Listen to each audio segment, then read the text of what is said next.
നമസ്കാരം. ജി ശക്തിധരൻ അദ്ദേഹം ദേശാഭിമാനിയുടെ മുൻ അസോസിയേറ്റ് എഡിറ്ററായിരുന്നു. ജനശക്തി വാരികയുടെ ചീഫ് എഡിറ്ററാണ്. അദ്ദേഹത്തിൻ്റെ പല ഫേസ്ബുക്ക് പോസ്റ്റുകളും ഞാൻ വീഡിയോയായി നിങ്ങളുടെ മുന്നിൽ എത്തിക്കാറുണ്ട്. അതെന്തുകൊണ്ടാണെന്ന് ചോദിച്ചാൽ അദ്ദേഹത്തിൻ്റെ എഴുത്തിന് പ്രസക്തിയുണ്ട്. പതിറ്റാണ്ടുകൾ അദ്ദേഹം ഈ പാർട്ടിയിൽ പ്രവർത്തിച്ച ഒരു സഖാവാണ്. പിന്നീട് ഈ പാർട്ടിയിലെ കൊള്ളരുതായ്മകൾ കണ്ട് മടുത്താണ് അദ്ദേഹം പാർട്ടിയിൽ നിന്ന് അകന്നു നിൽക്കുന്നത്. പിണറായി വിജയൻ്റെയും പാർട്ടി നേതാക്കളുടെയും ഒക്കെ പഴയ കഥകളെല്ലാം, അഴിമതി കഥകളും ഒരിക്കലും പുറം ലോകം അറിയില്ലെന്ന് അവർ കരുതിയ കാര്യങ്ങളുമെല്ലാം സമൂഹ മാധ്യമങ്ങളിലൂടെ ജി ശക്തിധരൻ ധൈര്യപൂർവ്വം പങ്കുവച്ചിട്ടുണ്ട്. ഇതൊക്കെ അദ്ദേഹത്തിന് മാത്രം അറിയാവുന്ന കാര്യങ്ങളാണ്. അതുകൊണ്ടാണ് ഞാൻ ഈ ജി ശക്തിധരൻ്റെ പോസ്റ്റുകൾ വാർത്തകളായി, വീഡിയോകളായി നിങ്ങളുടെ മുന്നിലെത്തിക്കുന്നത്. ഇപ്പോൾ അർജുൻ ആയങ്കിയുടെ കാര്യം, ഈ അർജുൻ ആയങ്കിയെക്കുറിച്ചും അദ്ദേഹം സമൂഹ മാധ്യമത്തിൽ കുറിപ്പിട്ടിട്ടുണ്ട്. അതിൽ ഈ സർക്കാർ അധികാരത്തിൽ വന്നിട്ട് 3 മാസങ്ങൾ കഴിഞ്ഞു. പക്ഷേ ഇപ്പോഴും ഈ സർക്കാരിൻ്റെ നിയന്ത്രണം ഈ ബ്യൂറോക്രസിയിലാണ് എന്നാണ് ശക്തിധരൻ ആരോപിക്കുന്നത്. ആ ഉദ്യോഗസ്ഥ വൃന്ദത്തിന് CPM-മായി വളരെ അടുത്ത ബന്ധമുണ്ട്.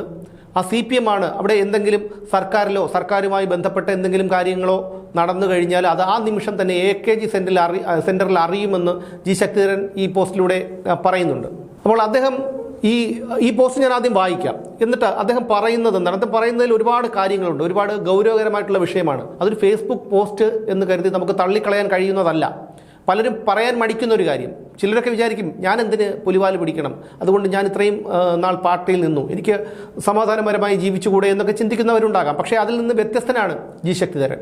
അതുകൊണ്ടാണ് അദ്ദേഹം പല പ്രതിസന്ധികളുണ്ടായിട്ടും സധൈര്യം തൻ്റെ ഇത്തരം അഴിമതികൾ അദ്ദേഹം സമൂഹ മാധ്യമത്തിലൂടെ നമ്മളുടെ മുന്നിലെത്തിക്കുന്നത്. എന്തായാലും അദ്ദേഹത്തിൻ്റെ ആ കുറിപ്പ് ഞാൻ വായിക്കാം.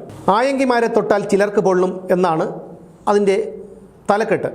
അദ്ദേഹം പറഞ്ഞിരിക്കുന്നത് ഇങ്ങനെയാണ്: കേരളത്തിലെ മുഖ്യമന്ത്രി അടക്കമുള്ള ഏതെങ്കിലും മന്ത്രിയുടെയോ വകുപ്പിൻ്റെയോ എന്തെങ്കിലും ഭരണ വൈകല്യങ്ങളെയോ ഗുണദോഷങ്ങളെയോ കുറിച്ച് ഒരു വരി പോലും ഇതേവരെ എവിടെയും എഴുതിയിട്ടില്ല.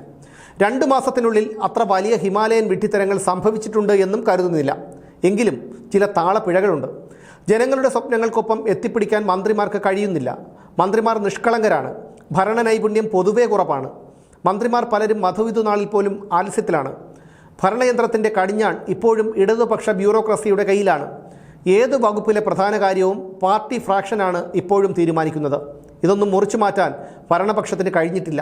സെക്രട്ടേറിയറ്റിൽ ഇല അനങ്ങിയാൽ AKG സെൻറ്ററിൽ അറിയാം. സർക്കാരിനെതിരെ പുതുതായി വന്നു കിട്ടുന്ന അവസരം എങ്ങനെ മുതലെടുക്കണമെന്ന് CPM-ന് അറിയാം.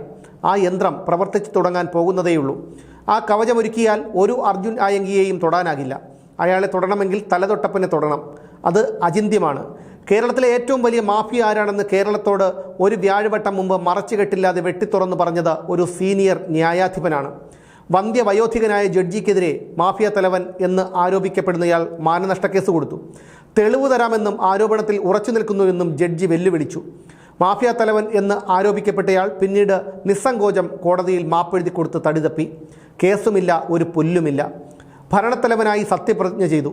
ആ മാഫിയയെ പിടിച്ചിരുന്നെങ്കിൽ കൊടിസുനിമാരും അർജുൻ ആയങ്കിമാരും പോലീസിനെ നോക്കി കൊഞ്ഞനം കൊത്തില്ലായിരുന്നു. സത്യത്തിൽ കൗശലം കൊണ്ട് നിയമത്തെ വെട്ടിച്ചു കഴിയുന്ന ഒട്ടേറെ ക്രിമിനലുകൾ നമുക്കിടയിലുണ്ട്. പക്ഷേ തടിമിടുക്കും കയ്യൂക്കും കൊണ്ട് ഏതെങ്കിലും കായംകുളം കൊച്ചുണ്ണിക്ക് ഇക്കാലത്ത് പിടിച്ചു നിൽക്കാൻ പറ്റുമോ? ഒരിക്കലുമില്ല. എന്നിട്ടും CPM-ന്റെ മറവിൽ കടലാസ് പുലികൾ വിലസുകയാണ്. കണ്ണൂരിൽ പാർട്ടി ഗ്രാമങ്ങൾ എന്ന് ചെല്ലപ്പേരിട്ട് ഉമ്മാക്കി കാട്ടുകയാണ്. ഇതിന് ഉത്തരവാദി കോൺഗ്രസ് ആണ്. TP ചന്ദ്രശേഖരനെ കൊലപ്പെടുത്തിയപ്പോൾ കൊല ചെയ്തവരെ അല്ലാതെ കൊല്ലിച്ചവർക്കെതിരെ അന്വേഷണം പോയില്ല. അത് തടഞ്ഞത് ആരാണെന്ന് ഇനി പറഞ്ഞിട്ട് കാര്യമില്ല. അതിനുള്ള ആപത്ത് കോൺഗ്രസിനില്ല. ഇതുതന്നെയാണ് ലാവ്ലിൻ കേസിലും സംഭവിച്ചത്. കൈരളി ചാനലിൻ്റെ തലസ്ഥാനത്തെ ആസ്ഥാന മന്ദിരത്തിൽ പതിച്ചിട്ടുള്ള കോൺഗ്രസ് ദേശീയ നേതാവിൻ്റെ പേര് ഇതിൻ്റെ സ്മാരകശിലയാണ്. 2 കോൺഗ്രസ് MP-മാർ എറണാകുളത്ത് ഒരു ഉൾഗ്രാമത്തിൽ ആയുർവേദ ചികിത്സയിലായിരുന്ന പ്രസിദ്ധ നിയമപണ്ഡിതനെ കൊണ്ട് ലാപ്ടോപ്പിൽ എഴുതിച്ച കത്തുമായി 10 ജനപഥിൽ എത്തിയത് എങ്ങനെ മറക്കാനാകും? എന്ത് അന്തർധാരയായിരുന്നു അത്? എന്താണ് കത്ത് വൈകുന്നതെന്ന് അന്ന് തലസ്ഥാനത്തു നിന്ന് ഗുണഭോക്താക്കളിൽ ആരെങ്കിലും അക്ഷമയോടെ ഫോണിൽ വിളിച്ച് അന്വേഷിച്ചിരുന്നോ? ആ 2 MP-മാരും ഇപ്പോഴും ജീവനോടെ ഇരിപ്പുണ്ടല്ലോ. ഒരാൾ ഇപ്പോൾ കോൺഗ്രസിന് പുറത്തു വരും. അവർ ഇരുവരും ദൈവവിശ്വാസികളല്ലേ? ഇന്നത്തെ പ്രാർത്ഥനയിലെങ്കിലും അതിൽ കുമ്പസാരിക്കുമോ? കത്തിലെ ഓരോ വാചകവും എനിക്കറിയാം. വേണമെങ്കിൽ ഒരു ക്ലൂ തരാം. നിഷ്കളങ്കനായ മുൻ വൈദ്യുതി മന്ത്രി ജി കാർത്തികേയൻ്റെ പേര് എന്തിനാണ് കത്തിൽ വലിച്ചിഴച്ചത്? അർജുൻ ആയങ്കിമാരെ തൊട്ടാൽ ചിലർക്ക് പൊള്ളും. ഒരു PK കുഞ്ഞനന്തനെ ചത്തിട്ടുള്ളൂ. TP യെ കൊല്ലിച്ചവർ ഇപ്പോഴും സുരക്ഷിതരാണ്. ഒട്ടേറെ രഹസ്യങ്ങൾ വെളിച്ചം കാണാനുണ്ട് എന്ന് പറഞ്ഞാണ് ശക്തിധരൻ തൻ്റെ കുറിപ്പ് അവസാനിപ്പിച്ചിരിക്കുന്നത്. അദ്ദേഹം ഈ പോസ്റ്റിൽ പറഞ്ഞിരിക്കുന്ന ചില കാര്യങ്ങൾ വളരെ ആശങ്കയുണ്ടാക്കുന്നതാണ്. അതായത് പിണറായി സർക്കാർ അധികാരം ഒഴിഞ്ഞിട്ട് പോലും ഉദ്യോഗസ്ഥ വൃന്ദം ഇപ്പോഴും CPMന്റെ നിയന്ത്രണത്തിലാണ്. ഈ സർക്കാരിന് ആ ഉദ്യോഗസ്ഥരിൽ നിയന്ത്രണമില്ല എന്ന് ശക്തിധരൻ പറയുന്നത് വെറുതെ ആയിരിക്കില്ല.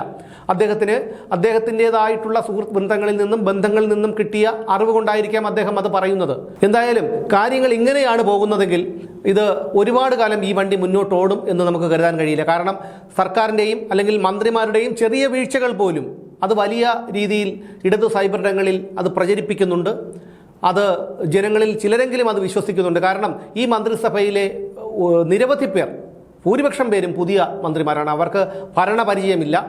അതുകൊണ്ട് തന്നെ വീഴ്ചകൾ ഉണ്ടാകാം. പക്ഷേ അവരോടൊപ്പം നിൽക്കുന്ന ഉദ്യോഗസ്ഥർ അത് വേണ്ട രീതിയിൽ ഇത് CPMന് ഒരു ആയുധമാക്കി കൊടുക്കാൻ തക്ക രീതിയിൽ പ്രവർത്തിക്കുന്നുണ്ട് എന്നും നമുക്ക് വന്ന് മനസ്സിലാക്കാം. പോലീസിൽ വന്ന ഈ വീഴ്ചകളൊക്കെ അതിൻ്റെ ഭാഗമാണ്. ഈ അർജുൻ ആയങ്കിയെ പിടിക്കാത്തത് പോലീസിൻ്റെ കഴിവുകേട് കൊണ്ടാണെന്ന് വിശ്വസിക്കാൻ മാത്രം മണ്ടന്മാരല്ല മലയാളികൾ. അത്രയ്ക്ക് സമർത്ഥരായ ഉദ്യോഗസ്ഥരാണ് ഇവിടെ കേരള പോലീസിലുള്ളത്. ഈ അർജുനും അയാളുടെ സഹോദരനും അയാളുടെ കാമുകിയും കൂടി കാറിൽ പാലിയേക്കര ടോൾ പ്ലാസ കഴിഞ്ഞ് പോയിട്ടുണ്ടെങ്കിൽ അതിൽ 2 പേരെ മാത്രം അറസ്റ്റ് ചെയ്തിട്ടുണ്ടെങ്കിൽ പോലീസിന് അവരെ നിഷ്പ്രയാസം പിടികൂടാവുന്നതേയുള്ളൂ. പക്ഷേ മണിക്കൂർ 24 ആകാൻ പോകുന്നു, എന്നിട്ടും അർജുനെക്കുറിച്ച് യാതൊരു വിവരവും ഇല്ല എന്നുള്ളത് നമുക്ക് ആശങ്കപ്പെടുത്തുന്ന ഒരു കാര്യം തന്നെയാണ്. ആ ആശങ്ക എന്തുകൊണ്ടാണെന്ന് ചോദിച്ചാൽ ആ കേരള പോലീസിൽ ചിലരുടെയെങ്കിലും നിയന്ത്രണം അത് ആഭ്യന്തരമന്ത്രിക്കോ സർക്കാരിനോ ഇല്ല എന്നുള്ള ഒരു തോന്നലുള്ളത് കൊണ്ടാണ്. എന്തായാലും സർക്കാർ ഇതിനെതിരെ ഉണർന്നു പ്രവർത്തിച്ചില്ലെങ്കിൽ, ഇത്തരത്തിൽ CPMനോടൊപ്പം ഒട്ടി നിൽക്കുന്ന ഉദ്യോഗസ്ഥരെ തിരിച്ചറിഞ്ഞ് അവരെ നിയന്ത്രിക്കുകയോ പുറത്താക്കുകയോ ചെയ്തില്ലെങ്കിൽ അത് സർക്കാരിന് വലിയ രീതിയിലുള്ള ഒരു തിരിച്ചടി ഉണ്ടാക്കും.